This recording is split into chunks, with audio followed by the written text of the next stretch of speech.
Okay, so I'm Chris Mairs. I'm talking without any notes, so this will probably be a bit random and not nearly as articulate as everybody else.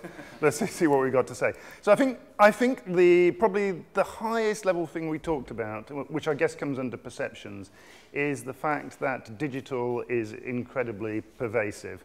So in other words, every business is a digital business. Every job is a digital job. And every class should be a digital class.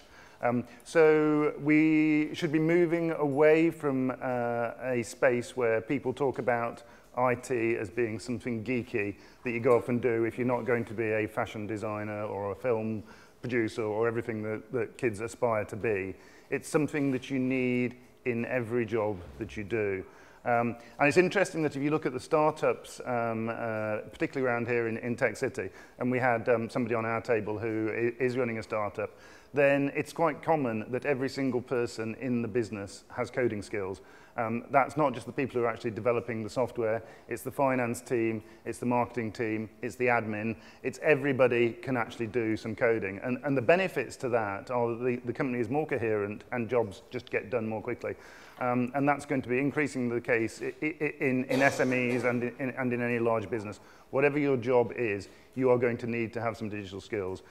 So the earlier we start learning these and integrating them.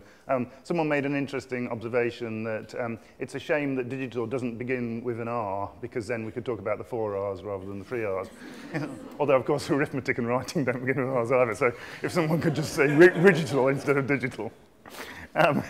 So we talked a bit about universities, and we think there is a pretty fundamental issue with the slowness of change of curriculum at university, where even a couple of years ago at a Russell Group university, a course which was entitled, what was it, Design and Communications, contained 0 digital material. I mean, it is staggering that only 2 years ago a course on design and communications was all about print media.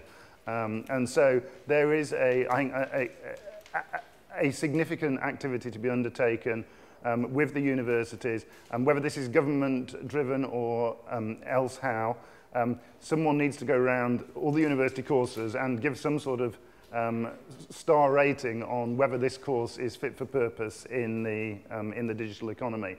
I think that might be as simple as just publishing a list of, backed by some reasonably reputable organisation who publishes a list and says, these are the university courses that, in our view, contain an appropriate amount of digital content. And that's not just computer science courses, that's courses in all sorts of different subjects, because, you know, as we've said, digital is fundamental to pretty much everything.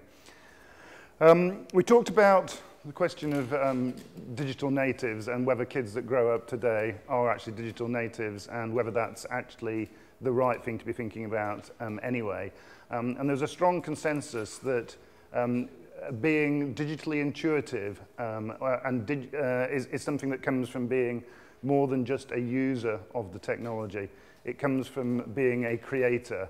So if children grow up simply using the smartphones or using the social media networks, then they will have developed less valuable skills than if they learn how to make games, how to make things, how to actually be what we call a digital creator or be digitally creative. I mean, we think that has big value for long-term employment skills in the workforce. We talked about perceptions amongst parents and the challenge that a lot of parents don't understand how the new digital world works, to the extent that when their children are actually displaying strengths and behaviours, parents aren't empowered to say to those children, hey, that's fantastic, you should go on and get a really good job doing so and so and so and so. You would be a brilliant marketeer, because the parents don't understand what it is that this technology is actually doing. So we have a really important job to do to actually make parents more aware of the sort of jobs that are available in the digital economy, the sort of skills that are relevant, so that parents will encourage their children to move into many of the new jobs that will become available. We talked about whether the traditional education system is the right way to teach digital skills in a world that's changing so fast. University curriculum don't change as often as they should. Consequently, what is taught there is very much out of date. In contrast, if you have commercial organizations teaching coding skills or digital skills, then those commercial organizations will necessarily stay current, because if they don't, they will be out of business. So there is a question about whether we should expect our schools and our universities to actually teach the vocational elements of coding, for example, or whether we should rely more on commercial organizations, which then leads us into apprenticeships. We think it's very important that the existing workforce does get upskilled, so apprenticeships shouldn't just stop at an age somewhere in the early 20s.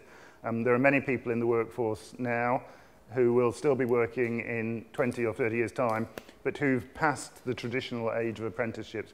So there is a big opportunity and challenge around reskilling the workforce, and maybe that can be done with apprenticeships that are at older ages than has traditionally been so. And that could potentially be done through commercial organizations running courses that are possibly subsidized by government. Talked about CPD in schools. The new computing curriculum is potentially a great way for us to start integrating these digital skills into classrooms from an early stage, but that does require the workforce, the teachers, particularly in primary schools, to become confident to teach these new skills. And that's a big, big issue, because most primary school teachers weren't taught computing skills when they were going through school and university. And it's a big ask to get them to teach this as part of an integrated classroom, but teaching it in an integrated way, using dance, for example, as a way of teaching computing algorithms, is a really, really powerful way to engage the kids. But we need to empower the teachers to do that, which means giving them sufficient training, demystifying the curriculum for them, and giving them the confidence to actually teach that curriculum. And maybe that can be done by industry working more proactively with schools to actually provide mentoring or other ways of giving the teachers a bit of a leg up to actually teach this new stuff.